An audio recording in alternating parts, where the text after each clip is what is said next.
Hello, Dragon. Tomorrow's Halloween. You dropped your hat.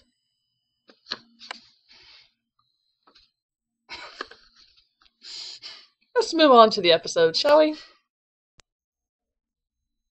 Hi, my name is Stephanie Flint, and I am the co-creator of Infinitas Publishing. Normally, I do a blog Monday, Wednesday, Friday, but since I'm trying to find ways to put more time into writing and stuff like that, I have been looking for ways to either, shorten that amount of time, put into the blog writing, or I'm trying this new experiment in which I'm doing a video. And so for today's video, I'm actually doing a special Halloween type edition. Halloween is tomorrow. And so we have the dragon here, which, oops, we did not make the dragon. Dragon we picked up, I think at KnockerCon. But Isaac made the cute little witch's hat. And the adorable broom. Anyways. And he's also the one who's holding the little bright, ooh, hey, I can do shadow play, the bright light back there for the moon. So anyways, we're doing a special Halloween edition, and the plan was basically, I've been, trying doing readings, and so today I will be doing a reading from 1,000 Words, a collection of short stories, which I wrote in 2012. Some of the episodes they're a little older, so I noticed now where they could use some editing here or there. But they were, part of a project where I was trying to compile, my photography major of, putting the book covers together, and my creative writing minor, creating the short stories. So it was kind of just getting a rough start. But since tonight, I'm trying to do something Halloween based, I decided to read Four-Way Stop, which is it's a little more contemporary than what I normally focus on, a little more on the literary side, but it's horror, or it's meant to be horror.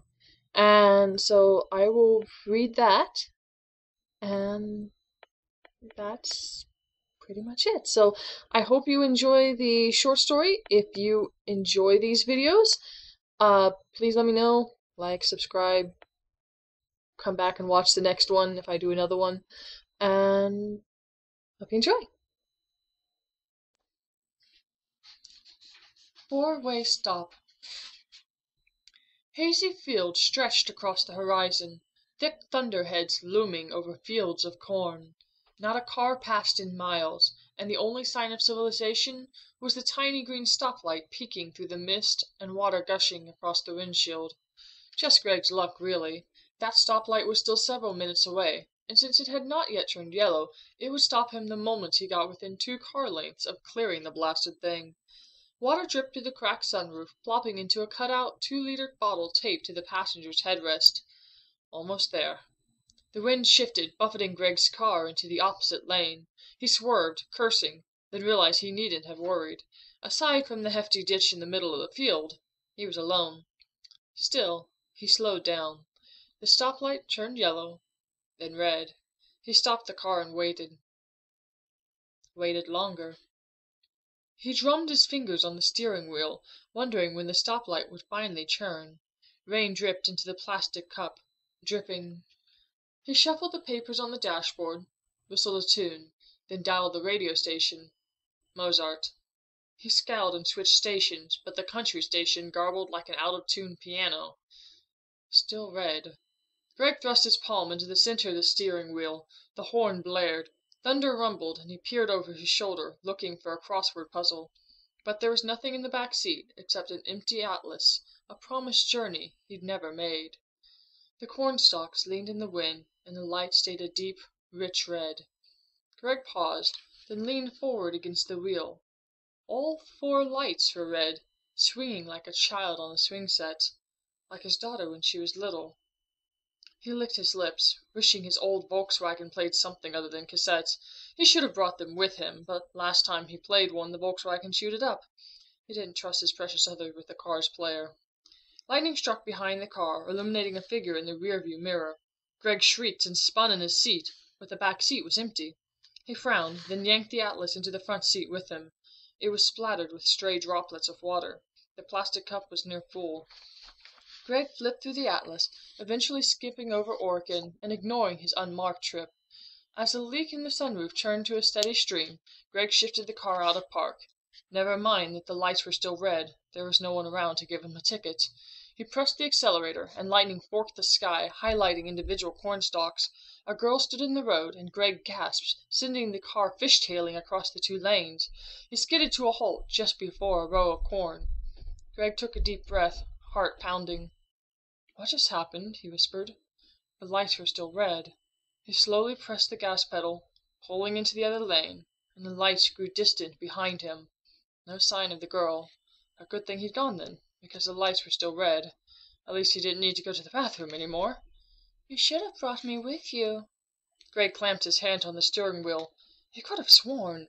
Wind slammed into his car. He shrieked, wheels spinning on gravel. The plastic cup broke free and sloshed water against the window and across the atlas. It wrinkled, ink bleeding across the pages, and hail pelted the car like pennies. "Just breathe," Greg whispered. "I'm not. Why should you?" The voice had been behind him, but the back seat was empty. Like a trip to Oregon. "Where are you?" he asked. His hand shook as he grabbed the atlas and rolled it into a wad. A flash of movement. "Outside!" "I should be with you." He tightened his hands around the atlas. "You're dead," he said, trying to see where she went. "You didn't see me die." "I saw your body." He was talking to a ghost. A dead ghost. Dead ghosts didn't talk. "You saw what you wanted to see. You didn't want to take me with you." He shook his head. "Not true. I wanted no." A flash of light, and the girl sat beside him, staring. The left side of her face was mangled and raw. She narrowed her good eye, and Greg saw the waving cornfields through her. Through the window. This can't be happening. She leaned forward, sticking her face through his atlas. It unfurled, and he screamed, and the blurry ink trickled away, forming the image of her good face. "Cheater." "No, no, You cheated on Mom." Lightning cracked, and a chunk of hail slammed through the leaky roof.